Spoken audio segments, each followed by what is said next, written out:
Hello বন্ধুরা, welcome to my channel. আমি সুস্মিতা। আমার নতুন আরেকটা ভিডিওতে তোমাদের সবাইকে অনেক অনেক স্বাগত।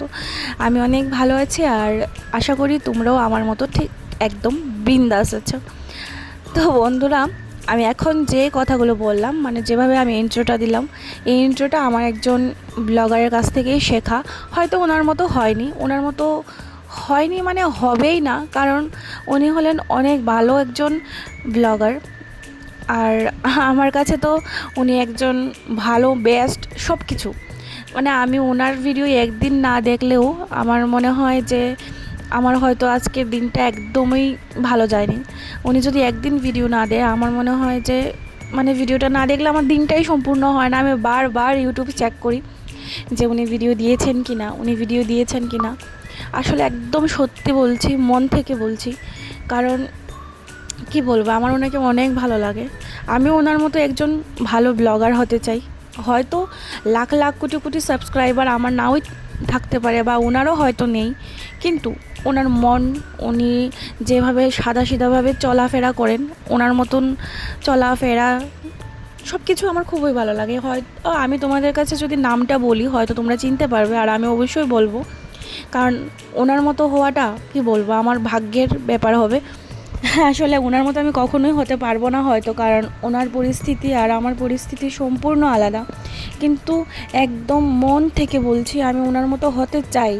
কখনো না কখনো তো হয়তো নিশ্চয়ই আমারও মানে ওরকম পরিস্থিতি হবে যে আমারও একটা বাড়ি হবে, আমারও একটা ঘর হবে, আমিও নিজের মতন করে কাজকর্ম করতে পারবো, একদম সুন্দর করে ওনার মতো সিনেমাটিকভাবে এডিট করতে পারবো। তো জানি না কবে আমার জীবনে ওই দিনটা আসবে। তো কিন্তু এখন তো নেই, তাই জন্য আমি ওনার মতন পারছি না। এখন আমার জীবনটা সম্পূর্ণ আলাদা। যেমন ধরুন, আমি হলাম একজন স্টুডেন্ট, মানে বিয়ের পরেই পড়াশোনা করছি, টেট 2-র জন্য প্রিপারেশন নিচ্ছি।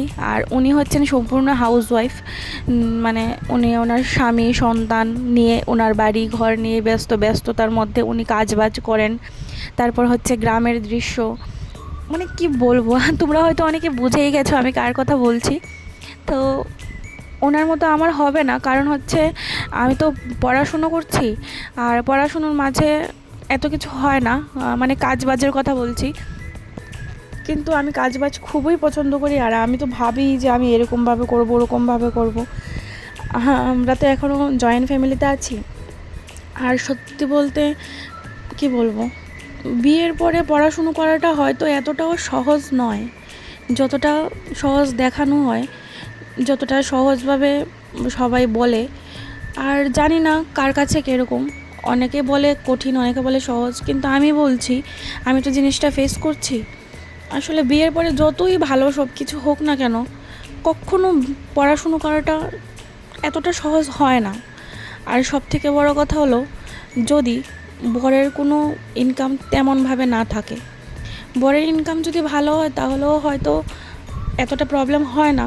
কিন্তু আমার ক্ষেত্রে বলছি, আর আমি যে ব্লগারের কথা বলেছি ওনার ক্ষেত্রেও সেমই হয়েছে, যে ওনার বড় হয়তো কিছু এক সময় করতেন না, মানে পার্মানেন্ট করতেন না আর কি। যেমন আমার বড় করে, এমন না যে ইনকামই করে না, ইনকাম অবশ্যই করে, কিন্তু পার্মানেন্ট যেটা হয় যে এতটা মানে মাস গেলে এতটা পার্মানেন্ট একটা স্যালারি পাওয়া বা পার্মানেন্ট একটা কাজ, সেটা হয়তো হয় না।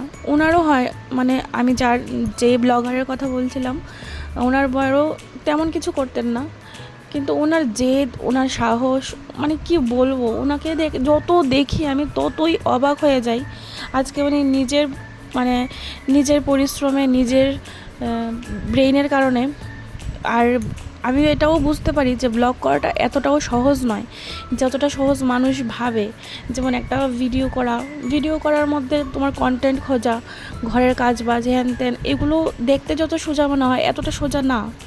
তো বন্ধুরা, আমি যে ব্লগারের কথা বলছিলাম সেটা হলো এপি ব্লগস, যাকে আমি খুবই ভালোবাসি। আর আমার ভিডিওটা আর বেশি বড় করছি না, তোমাদের যদি ভালো লাগে অবশ্যই আমাকে একটু সাপোর্ট করো। আর দিদির কথা আর কি বলবো, আর কিছু বলার